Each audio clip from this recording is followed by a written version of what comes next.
اس کے بعد ایک سوال یہ ہوا کہ کیا میت کو قبر میں پتہ چلتا ہے کہ اس کی قبر پر کون آیا ہے یا وہ اپنے گھر کے حالات سے واقف ہوتا ہے؟ رضوان بھائی نے فیصلہ آباد سے یہ پوچھا۔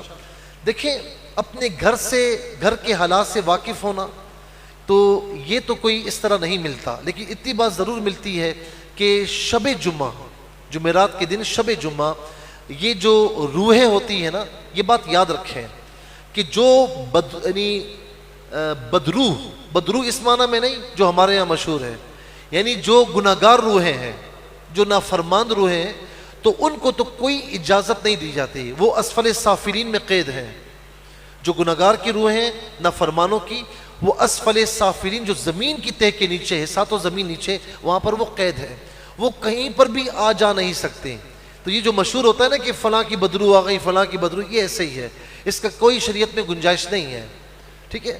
تو جو بد روحیں ہیں، یعنی گناہگار نافرمان روحیں، ان کو قید کر لیا جاتا ہے، ان کو آنے جانے کی اجازت نہیں ہوتی۔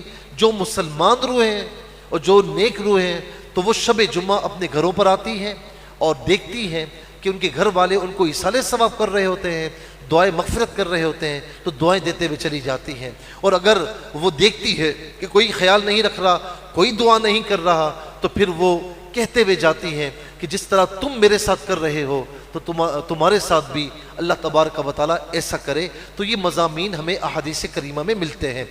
تو کیا میت کو قبر میں پتہ چلتا ہے کہ اس کی قبر پر کون ملنے آیا ہے؟ دیکھیں، میت ہمارے لیے ہے، وہ مردہ ہمارے لیے مردہ ہے، لیکن جیسے ہی قبر میں دفنا دیا جاتا ہے یا جیسے ہی برزخ کے معاملات شروع ہوتے، روح لوٹا دی جاتی ہے۔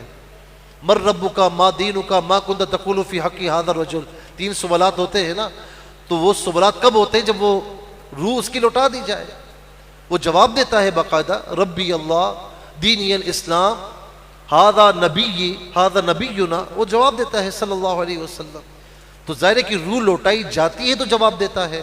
اور اگر جنت کی کھڑکیاں کھولی جاتی ہیں تو اسے محسوس کیسے ہوتا ہے؟ روح ہوتی ہے تو مزہ آتا ہے، اسے محسوس ہوتا ہے۔ اور جہنم کی کھڑکیاں کھولی جاتی ہیں تو ظاہر ہے کہ روح ہوتی ہے، روح کا تعلق جسم کے ساتھ ہوتا ہے، جو روح کا جسم تھا اس کے ساتھ تعلق رہتا ہے اس کا۔ تو اگر جو ہے گناہگاروں کی روح ہیں تو تعلق رہتا ہے ان کا، تو انہیں ظاہر تکلیف محسوس ہوتی ہے، تو اسی لیے جہنم کی وعیدیں سنائی گئی ہیں۔ تو اچھا، پھر اس کے ساتھ کیا ہوتا ہے کہ جب قبرستان ہم جاتے ہیں تو حکم ہے کہ السلام علیکم یا اہل القبور، صحیح حدیث میں ہے، سلامتی ہو تم پر اے قبر والو، یغفر اللہ لنا ولکم وانتم سلفنا ونحن بالاسر، اللہ تعالیٰ ہماری بھی اور تمہاری بھی مغفرت فرمائے، تم ہم سے پہلے آ گئے ہو، تمہارے پیچھے پیچھے ہم بھی آ رہے ہیں۔ تو باقاعدہ وہ جواب دیتے ہیں۔ سلام کس کو کیا جاتا ہے؟ جو جواب دیتا ہے نا، تو باقاعدہ جواب دیتے ہیں۔ یہاں تک کہ جو ان کی قبر پر آتا ہے اور آ کر جو ہے وہ دعا کر کے رخصت ہوتا ہے، تو وہ جانتے بھی ہیں اور ان کے قدموں کی آہٹ بھی اس مردے کو سنائی دیتی ہے۔